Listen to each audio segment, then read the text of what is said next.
Hello everyone. We're going to talk about airway management during COVID time.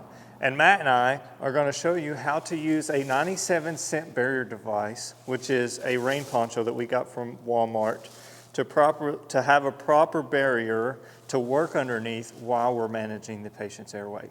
Now, as always, if you're managing the patient's airway on any patient during this epidemic, just assume that they have the coronavirus, because we won't always know. So let's imagine that someone's doing CPR and I'm ready to start ventilating the patient. So you'll see that on this hood, this is the hood end that generally goes like this. On the patient, we want it like this. So what I'm going to do is I'm just going to lay this out over the patient with the hood on their face, and I'm going to pull it tight because I want this lower piece tight against their jaw, just like that. I'm going to take this in and I'm just going to roll it up a little bit to kind of seal that lower edge, and so that they can have access to the chest if they need to. You'll see on each side there are the armholes where I can reach my hands in and manage the airway. This plastic is not that heavy, so you will have to lift up a little bit on it, or you can have your partner hold the plastic out of the way so that you have more room to work. But the first thing that I'm going to do is place an OPA.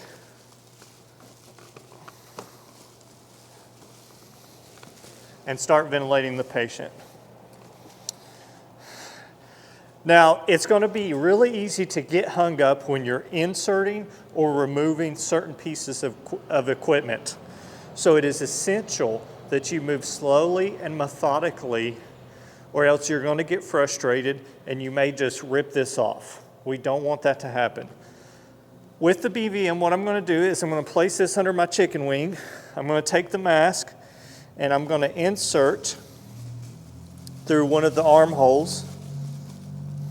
From this point, once it's on the face, I can take my left hand and I can remove my right hand, and I can hold a two-handed seal on this patient and squeeze the BVM while it's in my armpit.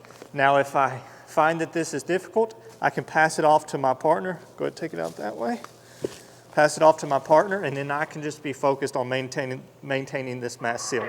Now let's imagine that someone else is holding this mask seal for me and I'm ready to secure the airway.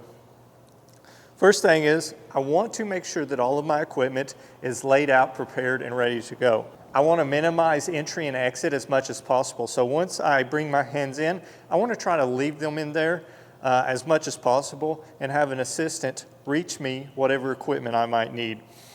So Matt, you can stop ventilating. I'm going to go ahead and insert my laryngoscope. I'm going to remove the OPA. I'm going to ask Matt to hand me the Ducanto catheter on my right side. All right, Matt, will you lift this up off of the device a little bit? So I'm going to perform the salad procedure. Airway decontamination is extremely important. I'm going to seat the tip in the esophagus. I've got the tip of my blade in the vallecula. I see the posterior notch. Matt, please pass me the endotracheal tube. All right.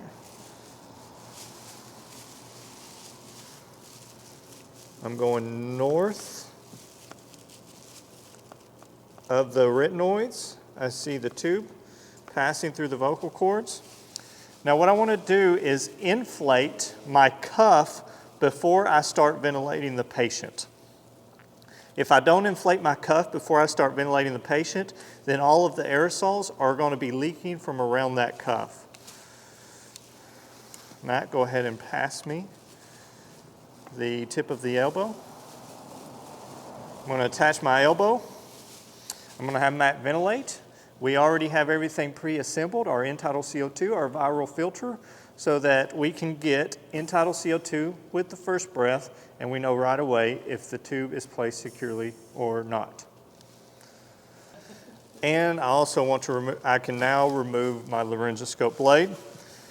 I'm going to leave this barrier on the patient until we either turn over care of the patient to the hospital or the coroner. And that's it. Anytime you're performing an aerosol producing procedure, everyone in this zone needs to be wearing full PPE. That means gown, gloves, face shield, and a respirator, N95 or greater. If you have to delay treatment for the purpose of protecting yourself, we want you to do that, because you can't help anyone if you get sick and have to go home or possibly infect other crew members. Thank you.